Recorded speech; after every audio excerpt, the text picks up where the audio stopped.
உதயமாகட்டும் உங்கள் நல்வாழ்வு. வணக்கம் நண்பர்களே, உங்க கூட பேசுறது உங்க தோழி மலர். இன்றைய உதயம்ங்கிற இந்த வீடியோவை தினமும் நீங்க தவறாம கேட்டீங்கன்னா அது நிச்சயம் உங்க வாழ்க்கையில வளர்ச்சி, சந்தோஷம், அமைதி, தன்னம்பிக்கை இதையெல்லாம் கொண்டு வருவதை உணர்வீங்க. கொஞ்ச நாள்லயே உங்க வாழ்க்கை நீங்க ஆசைப்பட்ட மாதிரியே மாறுறதையும் பார்ப்பீங்க. சரி, இன்னைக்கு நான் உங்களுக்கு கொண்டு வந்திருக்கிற நல்ல செய்தியை கேட்க தயாரா? கடந்து செல்ல கற்றுக்கொள். உன்னை குறை கூறுபவர்கள் யாரும் உத்தமர் இல்லை என்பதை நினைவில் வைத்துக்கொள். கேட்டீர்களா? அப்படி என்னதாங்க இந்த வாக்கியம் சொல்ல வருது அப்படின்னு கேக்குறீங்களா? எதையோ நினைச்சு, யாரோ சொன்ன வார்த்தைய நினைச்சு நீங்க கவலையா இருக்கீங்க. அப்படி இருக்காதீங்க. எழுந்து உங்க வேலைய பாருங்க. மத்தவங்க பேசுறது ஒரு பக்கம் இருக்கட்டும், அவங்க பேசிக்கிட்டே தான் இருப்பாங்க அப்படின்னு உங்களுக்கு சொல்லுது. உங்களை யாரு குறை சொன்னாலும் அவங்களுக்கு நன்றி சொல்லுங்க.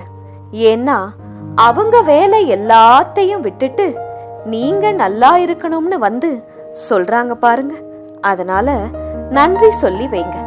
அடுத்தது, இந்த மனுஷனுடைய நாக்கு இருக்கு பாத்தீங்களா, அத மட்டும் அரெஸ்ட் பண்ணவே முடியாதுங்க, போட்டு போடவும் முடியாது. அப்போ என்னதாங்க செய்யறது அப்படின்னு கேக்குறீங்களா? கடந்து செல்லலாம். நம்மளால முடிஞ்ச நல்ல காரியங்களை செய்யலாம். இத செய்தா போதும், நமக்கு மன நிறைவு கிடைக்கும். ஒரு சிலர் உங்ககிட்ட இருக்க குறைகளை மட்டுமே பார்த்துக்கிட்டு இருப்பாங்க. அப்போ நம்ம மேல தப்பு இல்லை, அவங்க பார்வையில தான் தப்பு இருக்கு. எத்தனையோ நாள் நீங்க அழுதிருப்பீங்க.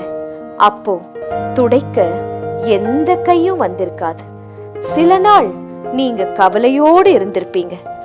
அப்பவும் ச்சே பாவம், கவலையோடு இருக்காங்களே அப்படின்னு எந்த நாக்கும் ஆறுதல் சொல்ல வந்திருக்காது. ஆனா நீங்க ஏதாவது ஒரு சின்ன தவறு செஞ்சிட்டா மட்டும் போதும், உடனே விமர்சனம் பண்றதுக்கு, கிரிட்டிசைஸ் பண்றதுக்கு கூட்டமா வந்துருவாங்க. அத நினைச்சு நீங்க ஏன் கவலைப்படுறீங்க? உங்க பின்னால தானே பேசுறாங்க, பேசிட்டு போகட்டுமே. வாழ்க்கையில வெற்றி பெற்றவனுக்கு நிச்சயமா வரலாறு உண்டுங்க.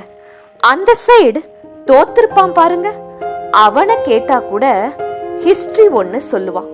ஆனா இந்த வேடிக்கை பார்த்தவனுக்கும் விமர்சனம் பண்ணவனுக்கு ஒரு வரி கூட அவனோட வாழ்க்கை பக்கத்துல எழுத இருக்காதுங்க. பலரும் ஆசையா சூரிய உதயத்தை ரசிப்பாங்க. அந்த சன்ரைஸ பாக்குறதுக்காகவே பீச்சுக்கு போய் காத்திருப்பாங்க. அதே மாதிரிதான் சன் செட்டையும் ரசிப்பாங்க. ஆனா அதே சூரியன் உச்சிக்கு வரும் பாருங்க, அப்போ வெயில் தாங்க முடியல அப்படின்னு அந்த சூரியனை திட்டி தீத்துருவாங்க. மற்றவர்களின் விமர்சனத்திற்கு காது கொடுக்காதீர்கள். முன்னேறி சென்று கொண்டே இருங்கள். உங்களை விமர்சனம் செய்தவர்களை கண்டு கொள்ளாதீர்கள். அவர்களுக்கு தெரிஞ்சது எல்லாம் உங்களை பற்றிய வதந்திகள் மட்டும்தான், உங்களுடைய வழிகள் அல்ல.